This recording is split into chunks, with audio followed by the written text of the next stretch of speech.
La réinsertion, nous, on peut faire tout ce qu'on veut, tout ce qu'on peut. Les pilotes peuvent faire tout ce qu'ils veulent, tout ce qu'ils peuvent. Si la société n'en trouve pas sa porte, la réinsertion ne se fera pas. Chaque mois, Reusevox vous emmène à la rencontre de celles et ceux qui font bouger notre territoire.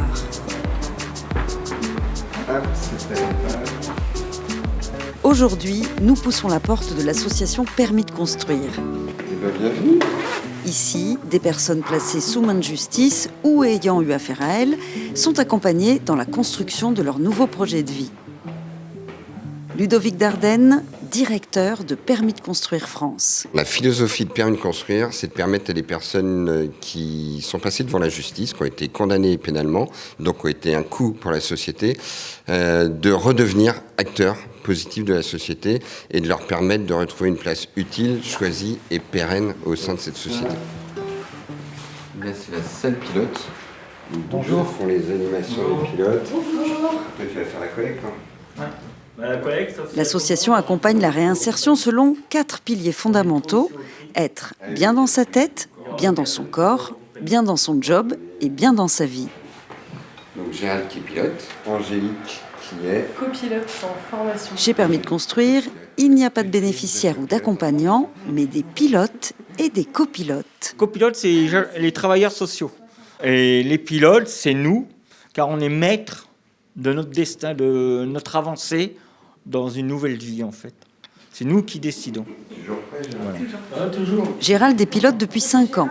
Oui, Gérald, super. je suis l'homme communication de l'association.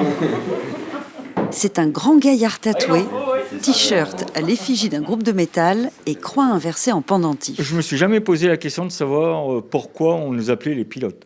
Je trouvais ça même cool. Donc, j'ai tout de suite accepté le terme. C'est le pouvoir de la posture. Mais comme tout à chacun, moi, en tant que Ludovic, je veux être pilote de ma vie. Qui était il y a après-midi l'atelier écriture ? Ouais. Alors ? Ouais, c'était pas mal. C'était bien. Ouais. C'est une prise de réalité pour la personne qui vient à Permis de construire, de se dire oui, c'est moi qui mène ma vie, c'est moi qui choisis, c'est moi qui décide, et personne d'autre, y compris si c'est des travailleurs sociaux bienveillants et professionnels, mais personne d'autre ne peut décider à sa place. Le fait de les nommer comme cela, dès le démarrage, les met dans cette posture d'acteur et de participant actif à sa propre situation. C'est-à-dire, en fait, quand on vient ici, en général, surtout quand on sort de prison, on n'a ni logement, ni travail, ni papier très souvent. Il faut tout refaire de A à Z. Et c'est un vrai casse-tête. Parce qu'on n'a droit à rien. Et il faut faire au plus vite pour réavoir des droits. C'est une grosse préparation pour revenir à la vie active. Par principe, la prison est excluante, déshumanisante et surtout déresponsabilisante. On est enfermé 23 heures sur 24, on ne décide pas des repas, on ne fait pas à manger. Donc on est complètement déresponsabilisé des actes même mineurs de la vie quotidienne. Et donc le premier acte, c'est de les remettre en situation, que ce soit sur les horaires, sur la prise de décision, nous sur des ateliers collectifs de venir ou pas venir, qui peuvent nous paraître des décisions minimes dans notre quotidien, qui pour eux sont assez fondamentales. Nous, on a des personnes qui ont pu connaître de longues années de prison, qui s'arrêtent devant une porte et qui attendent que quelqu'un leur ouvre parce que dans leur quotidien pendant des années, des dizaines d'années, ça a été leur réalité. Et donc là, quand on lui dit tu deviens pilote, ça veut dire tu deviens maître de tes choix et de tes actions. Et nous, notre rôle, c'est vraiment de l'accompagner dans son propre choix et dans son analyse des choix. En plus de l'accompagnement individuel des pilotes, des activités collectives sont proposées chaque semaine. Sport, informatique, ateliers d'écriture, visites culturelles. En fin de semaine, le jeudi ou vendredi, on reçoit un message avec toutes les activités de la semaine suivante et on coche les activités qu'on veut faire. Et moi, c'est exactement ça. C'était de faire des activités en collectif. Comme ça, moi, ça me permet d'être moins tête de mule. Ok, et ben on peut peut-être déjà commencer à transférer toutes les affaires. En fait, j'écoute un style de musique qui est le métal. Et le métalleux, il est très renfermé sur lui-même et il n'aime pas communiquer avec les autres pour partager. Et moi, je faisais partie de cette catégorie qui ne voulait pas s'ouvrir au monde.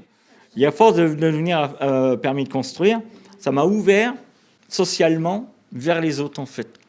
Je me suis épanoui Et ça va beaucoup mieux, je discute avec tout le monde, il y a pas de souci en fait, tout se passe bien. Est-ce que tu veux bien, Gérald, parce que Rachid et Régis n'étaient pas là encore sur les autres vendredis de la collecte solidaire. Tu veux bien leur resituer un peu le projet ? Une fois par semaine se réunit le Conseil des pilotes. Un temps pour proposer et organiser de nouvelles activités. Pour Ludovic Dardenne, c'est aussi une façon de permettre aux pilotes d'être acteurs de leur réinsertion. Parce que c'est eux qui ont leurs problématiques, et donc qui mieux qu'eux peuvent décider des besoins qu'ils ont. Et plus que décider, c'est-à-dire ils vont aussi le construire. C'est-à-dire, il y a un moment où ils ont voulu un atelier couture. Et ben voilà, c'est comment on va chercher l'intervenant, comment on prend contact avec l'intervenant, comment on négocie avec l'intervenant, comment on l'accueille quand il arrive. De faire de la couture pour faire de la couture, c'est pas notre but. C'est faire de la couture avec un objectif pédagogique derrière. Et donc nous, on est juste vigilants à ce que à chaque fois, ou en tout cas le maximum de fois qu'on passe à Permis de construire, on en ressorte en ayant pris ou appris un petit truc. Parmi les projets du moment, il y a la mise en place d'un dressing solidaire. Pendant plusieurs semaines, les pilotes ont collecté des vêtements. Et cet après-midi, c'est l'heure du tri, accompagnée de Julie, leur copilote. Ah ouais, il y a tout ça quand même. Chapeau, bah oui. Ah ouais ? C'est pas mal ça. Il repère. Alors là, pour l'instant, on trie, Régis. On va mettre On ça où? ouvrira la boutique après. On met ça où? Dans la grande salle, là, à droite. L'équipe s'est installée dans une salle. Au sol, des dizaines de sacs remplis à ras-bord. Gérald commence par les vêtements d'enfants. Maintenant, il faut les trier, vérifier leur état et les classer par tranche d'âge. Tu restes avec nous trier Ouais. aussi ? Ouais. Y a pas de Cool. souci. Et ici, il va falloir penser, Julie, à un fer à repasser.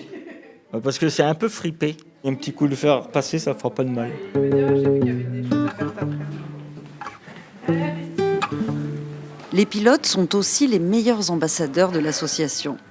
Pour Permis de construire, il est nécessaire d'agir pour faire changer le regard de la société sur les personnes condamnées par la justice. Qui mieux que les pilotes peut parler des pilotes ? Et moi, je peux faire des PowerPoint, je peux aller faire des conférences, je peux aller présenter ce qu'on fait. Ça n'aura pas le même impact que la rencontre humaine entre un pilote et un chef d'entreprise, un pilote et des étudiants, qui va parler de la réalité de la prison. Moi, je suis rentré dans les prisons, mais en tant que visiteur. Et le pilote peut montrer aussi aux chefs d'entreprise, aux étudiants, que, attention aussi, il y a des réalités de vie différentes et que les deux ne doivent pas s'exclure et que c'est bien cette complémentarité qui va faire qu'on ait un vivre ensemble positif. 3 mois. 18 mois. Ah ouais. 18 mois. 18 mois aussi. Là, il y aurait une petite couture à faire. Trouver un bouton. La temporalité de l'accompagnement dépend de chaque pilote, de son parcours et de ses besoins. Ça fait 5 ans que je suis dans l'association maintenant, donc je fais partie des murs. Mais alors, comment se sépare-t-on ? Alors, je pense qu'on ne se sépare pas. On continue chacun sur son chemin. Il y a un administrateur un jour qui m'a dit, mais c'est comme les grands ados qui quittent le nid. Et les parents qui se disent, mais nous, on sera toujours là si tu as besoin pour un moment ou un autre. Et donc, nous, avec nos pilotes, on est dans cette posture-là. Parce que si tu viens boire un café, on sera ravis de boire le café avec toi. Mais que la relation professionnelle, elle s'arrête là.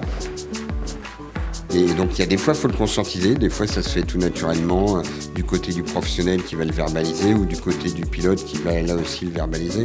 Mais ce qui est important, c'est justement de savoir que la porte est ouverte. Depuis 2023, l'association ESSEM, son modèle d'accompagnement à la liberté. Permis de construire existe désormais à Vannes, à Rennes et à Saint-Malo. Et si vous voulez rencontrer les pilotes reuséens autour d'un café, rendez-vous chaque premier vendredi du mois à 14h au Ripaillon, arrêt de tram Pirmille. Reusévox revient le mois prochain avec de nouvelles voix, de nouvelles histoires et de nouvelles inspirations.